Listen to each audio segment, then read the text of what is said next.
From Amateur Radio Newsline Report, number 2218, these are the Ham Nation headlines for Wednesday, May 6, 2020. Detectives in Victoria, Australia have been combing the remote region where an amateur radio operator with a serious medical condition disappeared during a recent camping trip. The Missing Person Squad has been searching for Russell Hill, VK3VZP, and a family friend Carol Clay, who have not been seen since the fire erupted at their campsite in the bush. The fire destroyed a table, a tent and some camp chairs and left Russell's vehicle scorched.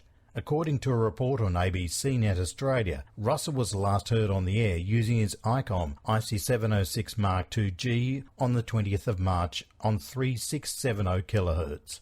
Authorities said that he and 4 of his mates would check in with one another on the frequency every evening at 1800 hours. Detectives told ABC Net Australia that they were trying to rule out foul play. Russell, who was 74, was a seasoned camper and a former logger and who knew the area well. Detective Inspector Andrew Stamper said if there are any hunters, campers or motorcyclists who were in the area around this time, then we'd like to speak to you.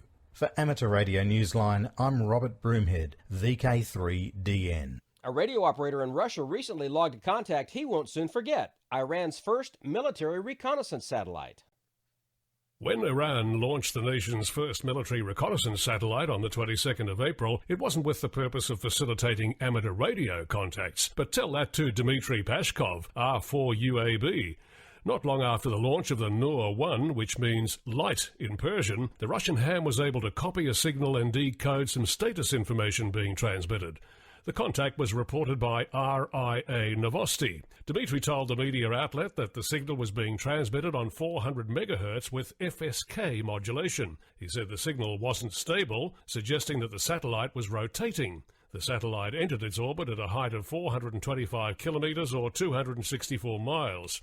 The launch by Iran's Islamic Revolutionary Guards Corps has received widespread coverage in the international media, which considers it a major achievement. The orbit was also confirmed by astrophysicists at Harvard-Smithsonian Center for Astrophysics. Dmitry, however, was pleased to go public with this amateur radio achievement of his own. For Amateur Radio Newsline, I'm John Williams, VK4JJW. Here's an operating award regarding satellites you might want to consider.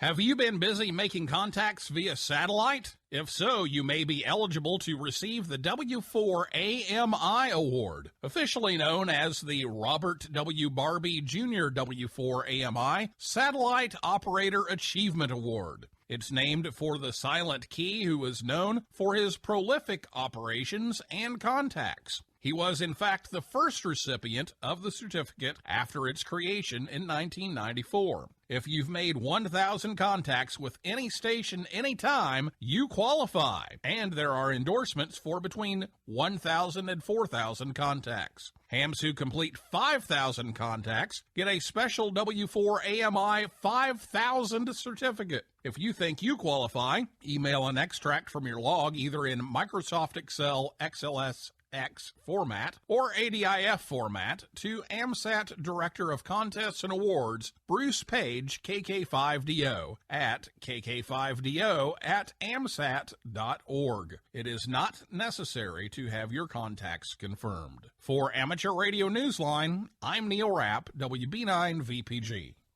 The nominating period for the 2020 Bill Pasternak WA6ITF Newsline Young Ham of the Year Award is in its final weeks.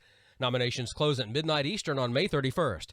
The nominating form can be found at arnewsline.org under the Awards tab.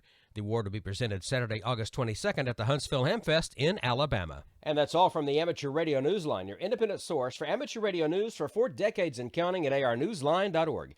With Robert Broomhead, VK3DN, John Williams, VK4JJW, Neil Rapp, WB9VPG, Karen Eve Murray, KD2GUT at the news desk in New York, and our news team across the globe. I'm Don Wilbanks, AE5DW.